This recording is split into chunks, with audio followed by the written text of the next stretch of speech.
Hi friends, அனைவருக்கும் இரவு வணக்கம். ஸோ இன்றைக்கி பார்த்தீங்கன்னா சென்செக்ஸ் எக்ஸ்பைரி முடிஞ்சுது. ஸோ பாருங்கள், மார்க்கெட் வந்து பார்த்திங்கன்னா 829 பாயிண்ட்டு டவுன் ஆகிருக்கு சென்செக்ஸு. ஸோ 76,400 பார்த்தீங்கன்னா 97 பாயிண்ட்டும் 76,500 பிஇ பார்த்தீங்கன்னா ஒரு 160 பாயிண்ட் இறங்கியிருக்கு.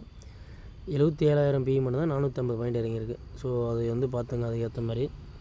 ஸோ வந்து பார்த்திங்கன்னா நேற்று சொல்லியிருப்பேன் நைட் வீடியோ பார்த்தீங்கன்னா 9,000 ரூபா வந்து பார்த்திங்கன்னா காலுக்கும் புட்டுக்கான காற்று வச்சுருந்தாங்க சொன்னால அடுத்த மணியில் பார்க்கும்போது. ஸோ இன்றைக்கி காலைல 9:16 நான் ஸ்க்ரீன்ஷாட் எடுத்திருக்கேன். 288 ஒரு 245 கிட்டத்தட்ட 300 ஒரு 520 ரூபா 530 ரூபா வந்து பார்த்திங்கன்னா காலையிலே காற்றாயிடுச்சிங்க. ஸோ கிட்டத்தட்ட 400 ரூபா கரைச்சிட்டான் ரெண்டு பக்கமே. சரி, நம்ம நேற்று எடுத்து வச்சுருந்தாலும் பார்த்திங்கன்னா புட்டில் மட்டும் பார்த்திங்கன்னா ஒரு தள்ளி வாங்கினீங்கன்னா நல்லா ஒரு சேஃபாக எடுத்துருக்கலாம். ஸோ புட்டில் இருக்கிறவங்க வந்து கால் சைடு ஃபுல்லாக இறக்கிட்டேன் பாருங்கள். 800 பாயிண்ட் அப்படியே டவுன் ஆகிடுச்சு நேற்று கால் சைடு. ஸோ இன்றைக்கி அனலைஸ் பண்ணிடலாம். ஸோ மார்க்கெட் பாருங்கள், நிஃப்டி இப்போ பார்த்தீங்கன்னா 23,537 176 பாயிண்ட் டவுனில் போயிட்டுருக்கு. ஸோ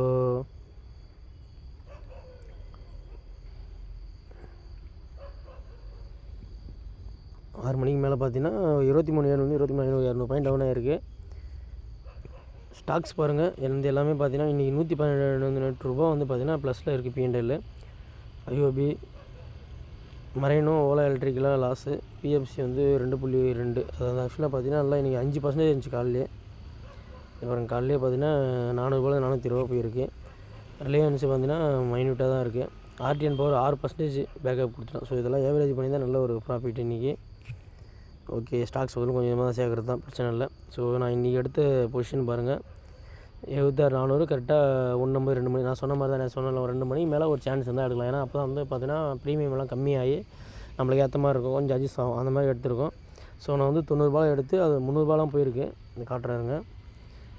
ஸோ 150க்கு எடுத்து நான் இந்த கேண்டு கரெக்டாக எப்படின்னா பொசிஷன் நான் எடுத்தது ஒரு லோயில் ஒரு ஃபார்மேஷனை வச்சு கரெக்டாக ஒரு 2 மணிக்கு அந்த டைமில் வந்து பார்த்தீங்கன்னா ஓகே இதுக்கப்புறம் கொஞ்சம் ஏறுன்ற கான்செப்டில் எடுத்திருக்கேன். பாருங்கள், இந்த 2 கேண்டில் க்ரீனுக்கு அப்புறம் தான் எடுத்தேன். அது 130 100 ஆட்டம் காட்டி திருப்பி 90 ரூபாய்க்கு வந்துருக்குது பாருங்கள். 90 ரூபா வந்துருக்குதுன்னா 2 to 2.5 90 ரூபாய் ஆட்டம் காட்டியிருக்கான். 90 ரூபா 100 ரூபாயில் போயிடுச்சு.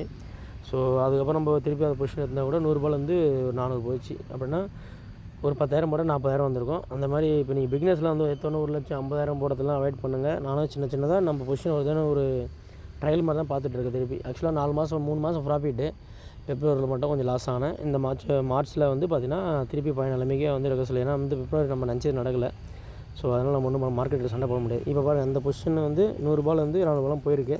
ஸோ அதெல்லாம் வந்து நீங்கள் ஒரு 10,000 ரூபா போட்டு 1 லட்சம் அந்த மாதிரி எடுத்துட்டீங்க தான் அப்புறம் 1,50,000 போட்டு நீங்கள் எடுக்க முடியும். ஸோ அதுதான் சொல்லுங்கள், பொசிஷன் எடுத்தது க்ளோஸ் பண்ணுதுங்க.